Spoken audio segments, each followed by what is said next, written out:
Hello and very welcome everyone to this session of the Ancient History Part 3rd. In today's session, we are going to discuss the things that could be asked in your upcoming exams from the topics of ancient history. We will try to understand and learn the very important and interesting part of history that is very helpful for us for our exams as well as for our understanding of the society, culture, and our country. So let's start our session.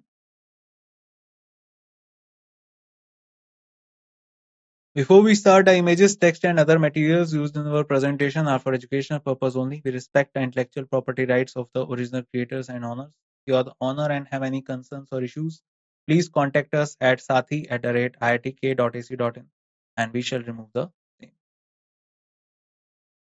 So first one we have is Indus Valley Civilization. So very important civilization it is, guys. And we have to understand that what is exactly the Indus Valley civilization was, what are the type of people that lived in this civilization, what are the society they had, and what are the other important things related to them.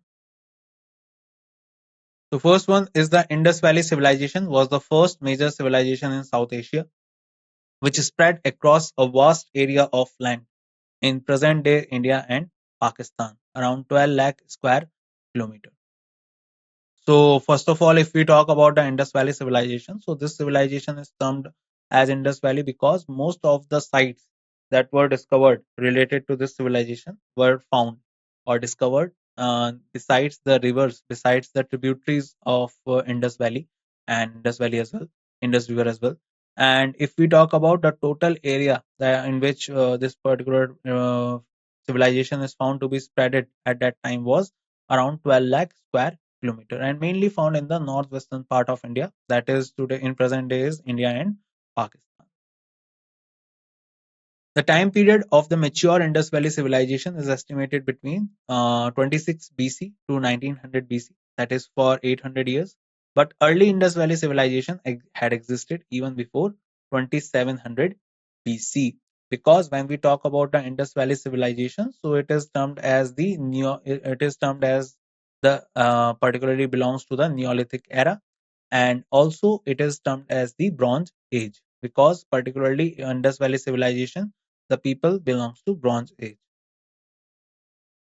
Then around 2500 BC, Indus Valley civilization flourished in the western section of South Asia, in what is now Pakistan and Western India.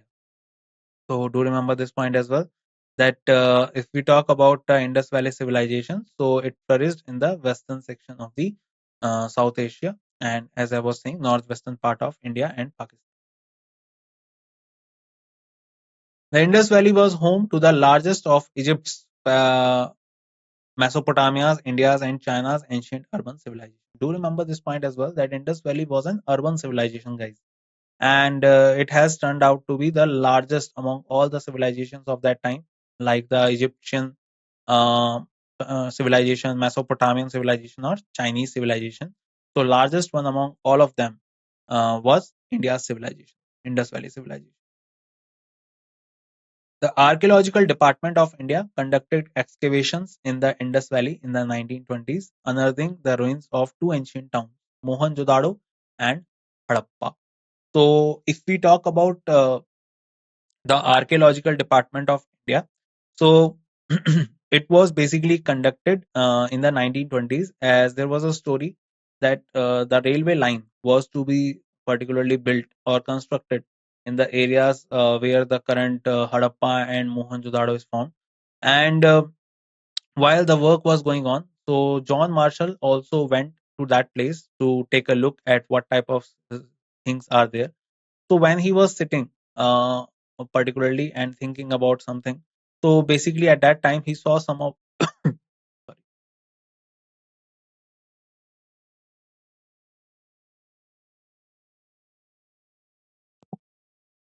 So basically at that time he saw some of the laborers doing some particular excavation, and particularly when they were doing excavation, they were taking out some of the bricks um, from the beneath, and when they were doing that basically, so he particularly looked at those bricks that were being taken out, And at that time, particularly, he stopped all the work of that railways and started excavating. So that was the time when the Harappa and Mohenjo-daro were discovered, and that is why it is said that John Marshall played a crucial role in the discovery of Harappa and Mohenjo-daro. In 1924, John Marshall, Director General of ASI, proclaimed to the world the discovery of new civilization in the Indus Valley, as I was saying, and as I told you the story. Let's read more on this. So, important sites of Harappan civilization. So, first of all, let me tell you one more thing that the first site was basically discovered in 1921, and then in 1922, first one was discovered was Harappa, and that is why Indus Valley civilization is also famously known as the Harappan civilization. Do remember that. And now we need to understand some of the very important sites of the Harappan civilization. So first one, as we can see, there's a whole chart. So let's read about them. So first site was Harappa and was discovered, importantly, remember this point, that was discovered by Dayaram Sahani in 1921. And it was located on the banks of the Ravi River in Montgomery district of Punjab, that is basically the Pakistan. And if we talk about it more, the fortified wall, the R37 cemetery, a copper chariot with a canopy evidence ranging from pre-Harappan to mature Harappan, quarters for workers, copper bullock cart specimen, cubical limestone, weight, human anatomy, sandstone sculptures, coffin burials discovered only in Harappa. So these are some of the important things discovered in the site of Harappa. And if we talk about more on this, so do remember that this site was discovered besides the river called Ravi. And this was the first site that was discovered, and it was discovered by Dayaram Sahani in 1921. So, lot of things like you can see the cubical limestone weight and human anatomy sandstone sculptures were found. Also, some evidence of Jainism are also related of that time, because a particular sculpture was also found that is found to be naked, and that is made of red sandstone. So, sometime it is related to Jainism also. So we can also say that evidences of Jainism was also found in that Harappa site. Then let's talk about Mohenjo-daro, that is the Mound of Dead, and it was discovered by R.D. Banerjee in 1922. So situated on the banks of river Indus in Larkana district of Punjab, very important. Larkana district is also famous for one more thing, that one of the prime minister of Pakistan, that was Zulfikar Ali Bhutto, was from Larkana. And if we talk about this one, so R.D. Banerjee, that means Rakhal Das Banerjee, was the one who discovered Mohenjo-daro. Mohenjo-daro is a Sindhi word and it means Mound of the Dead. Then Great Granary, a small fragment of cotton, bronze dancing girl, well known for the Great Bath, unicorn seals, most number of it in here, seals of a human with deers, elephants, tigers, and rhinos around, considered to be Pashupati seal, statite statue of beard man, bronze buffalo. All these things are basically found in the Mohenjo-daro. And do remember one thing, that Mohenjo-daro is one of the most important site, and a lot of things that were found here have been asked different times in the exam. So like Great Granary, Great Bath, Bronze Dancing Girl, these are three very important things. Then a particular seal was found on which the inscription of Pashupati Mahadev was there, and statues made of statite uh, soil were particularly found. Bronze buffalo was found. So these are the important things that were discovered at that time.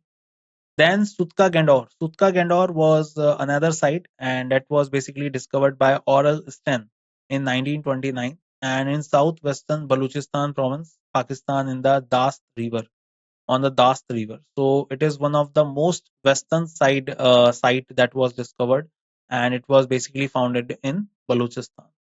So trade point between Harappa and Babylon, situated on natural rock, flint blades, stone vessels, stone arrowheads, shell beads, pottery, bacteria, Margiana archaeological complex, associated copper, bronze disc. So these are some of the very important things founded at that time. And the most important thing about is it this site is found on the most western side in the whole Harappan or Indus Valley civilization around and beside the Dust River. Then Chanhodro. And Chanhodro was discovered by N.G. Majumdar in 1931, and it was discovered on the bank of the river Sindh, on the Indus River, and it is found in Sindh. A manufacturing site during the Harappa period, and Bengal factory, the footprint of the dog chasing a cat, cart with a seated driver, bead maker shop was discovered in Chanhodro. And this is the one of the most important site again, as it was found beside the Indus River. Then Amri. Amri was basically discovered again by N.G. Majumdar in 1929, and it was again discovered on the bank of Indus River. And antelope evidence. Antelope evidence means basically a type of a deer that was basically discovered, and remains of that particular animal was discovered in this site. Let's read more. The more important sites of Harappa civilization are. So first one is Kalibanga, Kalibangan or Kalibanga, the famously known as Kalibanga. It was discovered by Amlanand Ghosh in 1953, and it was found on the banks of Ghaggar River and in Rajasthan. And we can say something that some of the things that were found, so like mud brick fortification, evidence of earliest datable earthquake, discovery of a plough field, Emel's bone, fire altars, furrowed land, copper ox, evidence of an earthquake. All these things were found at Kalibanga. Also, do write one very important thing, that Kalibanga is also termed as the site of pre-Harappan civilization, because a very important thing that was discovered in the other civilizations like Mohenjo-daro was the burnt bricks, and that tells us that they knew that how to create burnt bricks and how to create more strong bricks. But when we take a look at the Kalibanga, so the bricks that were found in Kalibanga were mud bricks, and that tells us that most probably that Kalibanga was a pre-Harappan civilization, and they did not know that how to create the burnt bricks. Then we are going to talk about Lothal. So Lothal was another site that was basically discovered in Gujarat, and it was discovered by R. Rao in 1954, and it was discovered besides the Bhogwa River near the Gulf of Cambay in Gujarat. And as you can understand this point very importantly, that if this is found near the sea or near the bay and besides a river, so it has turned out to be a artificial dockyard of that time. So first of all, the first thing that you can write about Lothal, that the artificial dockyard was found in Lothal. Apart from that, fire altars, chess playing, rice husk, first man-made port or dockyard was found. Do remember, chess playing was also discovered, and rice was also the first evidence of rice was also discovered here. Then another site was Surkotada, that was discovered in 1964 in Gujarat, and J.P. Joshi was the one who discovered it. And the whole bones of horses was discovered, and apart from that, beads were basically discovered. Then Banavali was another site and important one, and it was discovered by R.S. Bist in 1974 in the Hisar district of Haryana. You can find it. And the evidence of both pre-Harappan and Harappan culture, beads, barley, was basically discovered in this particular site. Apart from that, also if we talk about Banavali, so the evidence of barley, as is already written here, and apart from that, the toy basically were found that were made of terracotta soil. So basically, the toys of that time were found to be made of terracotta. Like a toy plow was found that was made of terracotta, that was discovered in Banavali. Apart from that, Dholavira. Dholavira was basically found in by discovered by R.S. Bist in 1967, and it was discovered in Rann of Kutch in Gujarat. The two very important things that were found in this particular area was the water reservoir and water harnessing system. So these are the two very important things, and that tells us that how much technologically advanced people were living in Indus Valley, that they knew how to harness the water and also to reserve it. So basically that was found in Dholavira. Let's read about some of the phases of IVC. Before I read further, do remember one very important thing, that the largest site of Indus Valley civilization discovered so far, uh, basically in the whole Indus Valley civilization, was Rakhi Gadi. Remember that. So three phases of IVC are, that is Indus Valley civilization, are: first is the early Harappan phase from 3300 to 2600 BCE. Mature Harappan phase 2600 to 1900 BCE. Late Harappan phase from 1900 to 1300 BCE.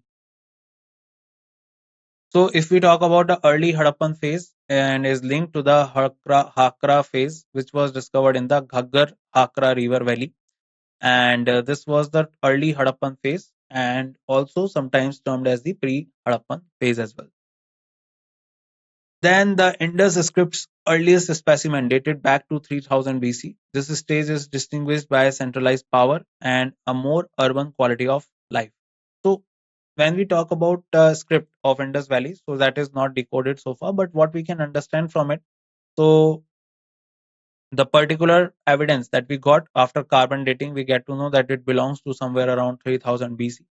And somewhere it tells us a kind of a stage about in which the distinguished power of centralized power and a more urban quality of life was defined. This phase stands characterized by centralized authority and an increasingly urban quality of life. Trade networks had been developed, and there is also evidence of agricultural production. Peas, sesame seeds, dates, cotton, and other crops were farmed during this time. Then Cod DG represents the phase leading up to mature Harappan phase.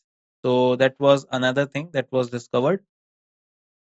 And particularly the Cod DG is the phase leading to the mature Harappan phase. That means the transformation era where the early Harappan phase was ending and mature Harappan phase was starting. By 2600 BC, the Indus Valley civilization entered into a matured stage. Let's read more on these phases.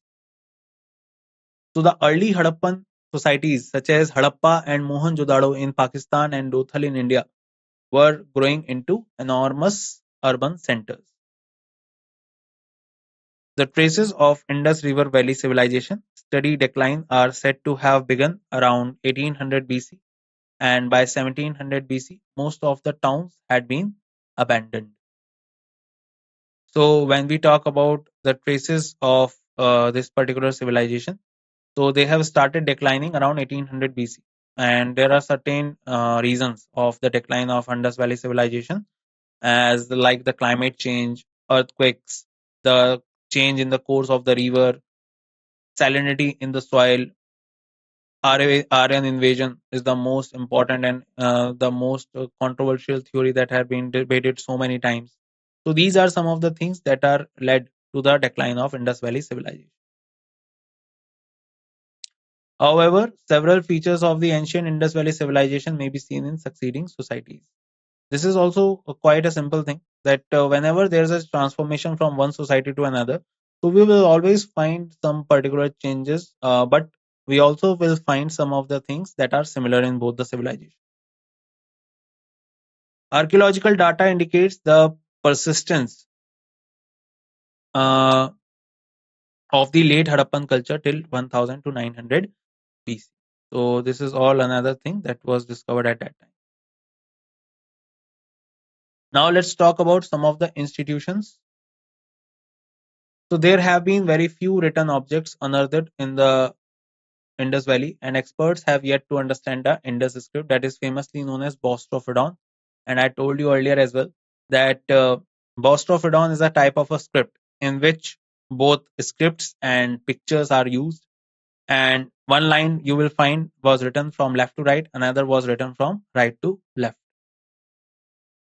As a result, determining the nature of Indus Valley civilization, state, and institutions is challenging.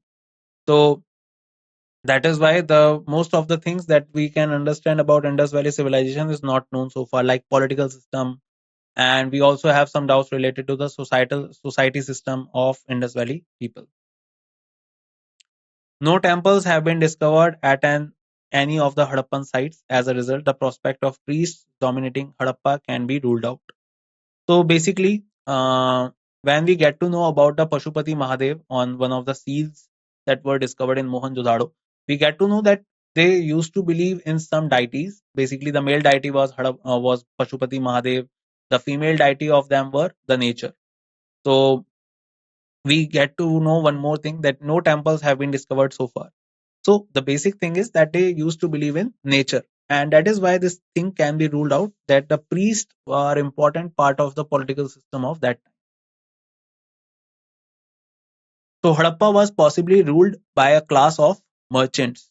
And this can be said because the main occupation of that urban civilization were two. One is the trade, the primary one, and another one is the agriculture. And if we are looking for a center of authority or images of person in power, archaeological records do not give immediate answer, because it cannot be found. The only thing we can understand about the central authority or kind of a political system is that, particularly if we have this scenario in which this is written that there was a king at that time who used to rule or something, but we are all in disguise so far that there was any political system of Indus Valley civilization. That is why it cannot be said. Some archaeologists believe that Harappan culture had no rulers and that everyone had equal rank. But when we visit a particular site like Harappa or Mohenjo-daro, we also get to see a particular place that is a kind of a difference in the levels of two particular areas. So that also tells us that a kind of a class distribution was there, but no evidence of kingship was there so far. Another idea contends that there was no single monarch, but rather a collection of rulers who represented each of the metropolitan centers. As I was saying, that there was a class distribution, and because of which there were certain number of people who were controlling the city. So that is why the things are there like this. Now let's talk about the religion. So numerous clay figures of women have been discovered at Harappa. A plant is represented sprouting out of a woman's embryo in one figure. So do remember this thing. This is called Mother Nature, and that is why I said that they used to believe in two type of deities. One is the female deity, and another is the male deity. Male deity is famously known as Pashupati Mahadev, and female deity was shown in their particular seals, in which a plant is represented sprouting out of a woman's embryo in one figure. And also, we have found certain evidences in which it is being said that the society of Indus Valley civilization was said to be a matriarchal society. As a result, the Hadappans worshipped the earth as a fertility goddess in the same way that the Egyptians worshipped the Nile goddess Isis. So basically, Nile River is in Egypt, and also another name of Nile River is Isis, and they used to worship it because if you will go to Egypt, you will find it is as the only source of water. And at that time, lot of particular concepts of different type of societies or civilization was that whatever we are getting is because of the nature, and that is why these things are being worshipped. Then the masculine god is shown on a seal with three horned heads, seated in the stance of a yogi. We are talking about Pashupati Mahadev here, and he was basically surrounded by different animals, like two deers on his feet, one tiger on his one side, an elephant, a buffalo on his one side, and rhino on one side. So these are the particular animals that you can find, and he's being seated in a yogic position, and he's called a Pashupati Mahadev. The god is surrounded by elephant, tiger, rhinoceros, and a buffalo beneath his throne. Two deer emerge at his feet. As I was saying, Pashupati Mahadev is the name of the deity represented. Numerous stone palus and female sex organ symbols have been discovered. So basically, according to this, they also knew that the only way of recreating this civilization is particularly are also being worshipped. and that is why these things are not taken as a taboo at that time. The Indus region's inhabitants also revealed plants and animals. So, particularly, the only religion that they are worshipping at that time were nature. The most important of them is the one-horned unicorn, which may be identified with the rhinoceros, and the next important is the humped bull. So some of the historians say that one-horned unicorn was a imaginary thing, and they used to worship it as a sacred thing. But some identify it as a rhinoceros only. So one-horned unicorn was a sacred animal of that time. To remember that, and humped bull also. Amulets have also been found in large numbers. That means a kind of a superstitious thing prevails in the society of Indus Valley civilization. Now let's talk about very important thing, that is town planning and structures of that time. So first of all, if we talk about the Harappan culture, so Harappan culture was distinguished by its urban planning system. And do remember that Harappan civilization or Indus Valley civilization belongs to Neolithic age, Bronze age, and also was a urban civilization. So both Harappa and Mohenjo-daro had their own citadels. Citadels basically are termed as forts. So a particular type of high area was found in both the particular sites, and that is why or particularly the members of the governing elite are to be imagined to be residing there. That is why it is said that it is the part of urban civilization. I was saying kingship was not present because no evidence of kingship was there, but a kind of a class division was there because a higher platform was discovered in most of the sites and a lower platform also. And in higher platform, citadels are found. Below the citadel in each city was a lower town with brick buildings occupied by the ordinary people, as I was saying.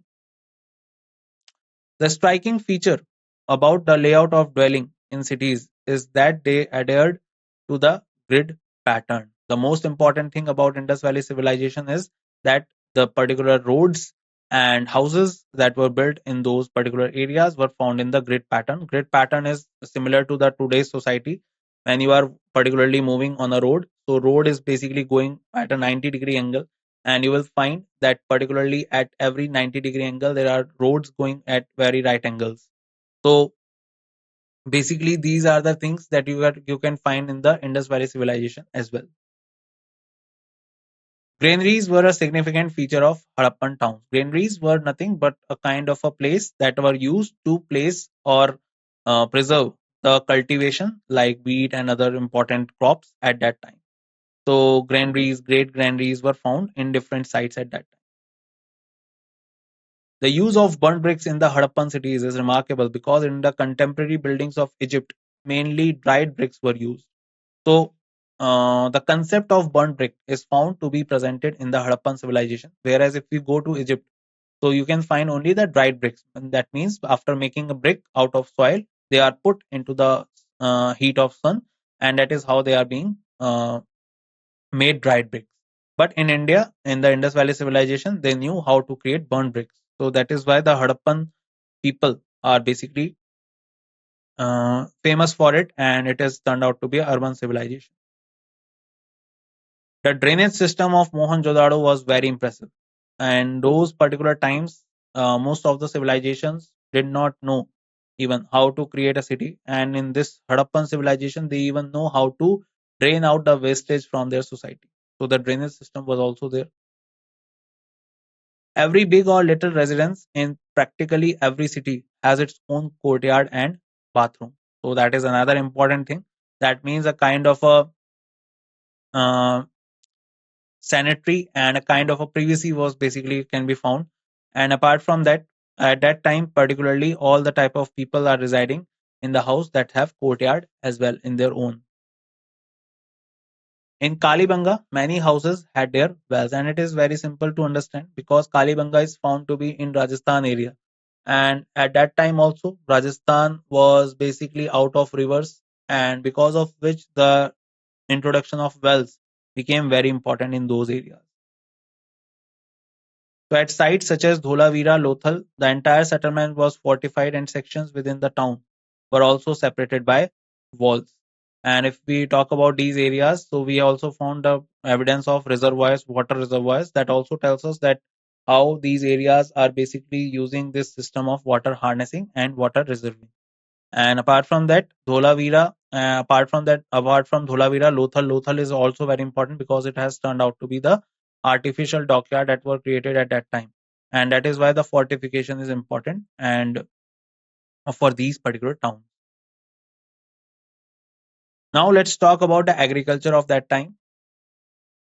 So the Harappan communities, which were generally located on the river plains, produce enough food grains. This is a simple thing. There was wheat, barley, rye, peas, sesame, lentils, that means pulses, basically chickpea, mustard productions were prominent.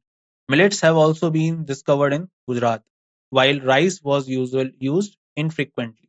And the first rice husk was basically discovered in Gujarat and other areas as well. The Indus people were the earliest people to produce cotton. So that is also another important significant thing that was produced at that time. While the prevalence of agriculture is indicated by finds of grains, it is more difficult to reconstruct actual agricultural practices. So the type of agriculture system that they were using is hard to discover, but the only thing that we can understand is that particularly that agriculture was prevailing. But do remember that trade is more prominent than agriculture. So trade is the first occupation, then agriculture is the second. Representations on seals and terracotta art suggest that the bull was known, and archaeologists believe that oxen were also utilized for plowing. So these are some of the type of things that shows us that what type of tools and type of animals were used at that time for plowing purpose. Most urban sites in the semi-arid areas where irrigation was most likely necessary for cultivation. So these type of things, irrigation things, are also to be found in those areas. As I was saying earlier also, like in the areas of Rajasthan and Gujarat also, you can find a water reservoir thing. Then if we talk about the canal traces, so have been discovered at the Harappa site of Shore to Gai in Afghanistan, but not in Punjab or Sindh. Although the Harappans conducted agriculture, they also raised animals on a massive scale at that time. Evidence of the horse comes from a superficial level of Mohenjo-daro and from a doubtful terracotta figurine from Lothal. In any case, the Harappan culture was not horse-centered. That is a very important source of information, guys, because whenever you will see about the Harappan civilization or a difference between the Harappan and Vedic civilization, the most important thing is that Vedic civilization used to rode on horses. But in Harappa, we have no evidence of this kind of thing, that horse were domesticated at that time. Now let's talk about the economy. So the presence of numerous seals, regular writing, and controlled weight and measures across a large region attests to the importance of commerce in the life of Indus people. So this is a very important thing, that the economies were based on barter system, but different type of instruments were used. Like seals were used to mark the particular rating of any per type of product and branding of it. Then particularly weights were also introduced. The weights of Indus Valley were basically in the proportion of 4, multiply of 4. And apart from that, it is very important for the people of Indus Valley because they are primarily focused on trade. The Hadappans carried on considerable trade in stone, metal, shell, etc. Metal money was not used and trade was carried by barter system, which means particularly of the things and commodities are being exchanged in terms of commodities as well. They practiced navigation on the coast of the Arabian Sea. So this is another thing, that at that time, firstly, they practiced the navigation system, and mostly what they were particularly doing in terms of trade was with the Mesopotamia or Egyptian. That means they are particularly navigating along with the coast only. So they had established a commercial colony in northern Afghanistan, which clearly aided commerce with Central Asia. So that is another important thing of that time, that they have created a commercial colony in the Afghanistan area, and that is became the center of a trade and commerce of Central Asia at that time. They also traded with people living around the Tigris and Euphrates River, basically the Mesopotamian area. The Hadappans carried on long distance trade in lapis lazuli, which may have contributed to the social prestige of the ruling class. So that is another thing that was carried out by the people of Indus Valley civilization. Now let's talk about the crafts. So Hadappans were also versed, uh, were well versed in the production and application of bronze. That is why I said that Harappan civilization belongs to Neolithic era, Bronze Age, and urban type of society. Copper was acquired from Rajasthan's Khetri copper mines, while tin was likely transported from Afghanistan, and that is how, after the amalgamation of copper and tin, they created bronze. Textile imprints have also been discovered on the number of artifacts. So because of this type of thing, that most of the type of axes and type of tools at that time were made of either copper or bronze. So that is why you can see that Indus Valley civilization did not expand it towards the central part of India, because to cut down the trees it is required to be made of iron. The axe are used to need to be made of iron, and that is why particularly the Indus Valley civilization remained till the area of uh, Hindon River only, and they have not expanded towards the central part because they did not have the tools to cut down the trees. The massive brick construction suggests that bricklaying was a valuable skill. This also confirms the existence of a mason class. So basically, if we talk about the brick construction, so that is also another important thing, and burnt bricks were basically made at that time. The Hadappans were skilled at boat building, bead making, and seal making. Terracotta production was also a significant skill of that time. The goldsmith made jewelry of silver, gold, and precious stones, basically. And if we talk about the goldsmith, so if we talk about these people, so these are some of the precious metals at that time that were discovered, and a lot of people used to wear jewelry at that time, either male or female. The potter's wheel was in full swing, and the Hadappans created their own distinctive pottery, which was glossy and shining. So even their pottery making was different from the other societies that have been discovered so far. Now let's talk about how the this prosperous valley or civilization, Indus Valley civilization, declined and became a ruin.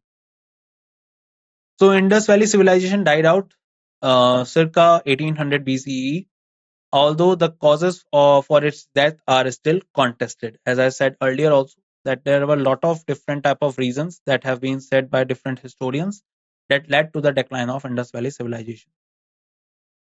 Like according to one version, the Indo-European tribe Aryan invaded and subjugated the IVC. So this is the most important cause that is being said by the people or by the historians, that the time Aryans started intervening into the territory of India from Central Asia side.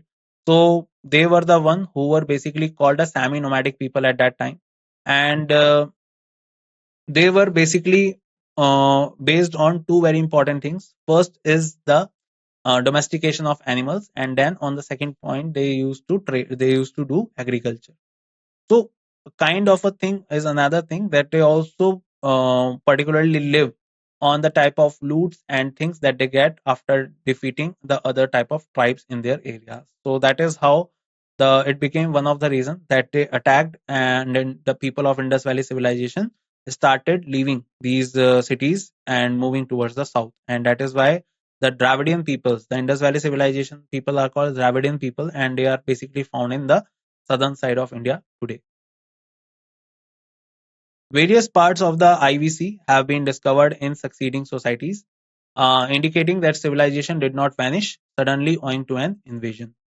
So that is why I said that they started moving towards the south. On the other hand, many scholars believe natural factors are behind the decline of the IVC, like earthquake, then increment of salinity in the soil, change of the river course, etc. The natural factors could be geological and climatic. It is believed that Indus Valley region experienced several tectonic disturbances which caused earthquakes. It also changed the course of rivers or dried them up. That became one of the reasons that they had to leave the cities. Another natural reason might be changes in the pattern of rainfall, and that led to the drought in their certain areas. And according to a research conducted by IIT Kharagpur and Archaeological Survey of India, a weaker monsoon may have contributed to the fall of Indus Valley civilization. And the point that is not written here is the increment of salinity in the soil became one of the reasons because of the regular floodings of the rivers in their area. And that's it in this session, guys. I hope you learned a lot of things with me in this session and gained great knowledge with regards to the Indus Valley civilization and the most important topic of ancient history. The next time we will meet, we will talk more on this topic and further topics as well. And till the time we meet, bye bye. Take care, everyone, and see you soon.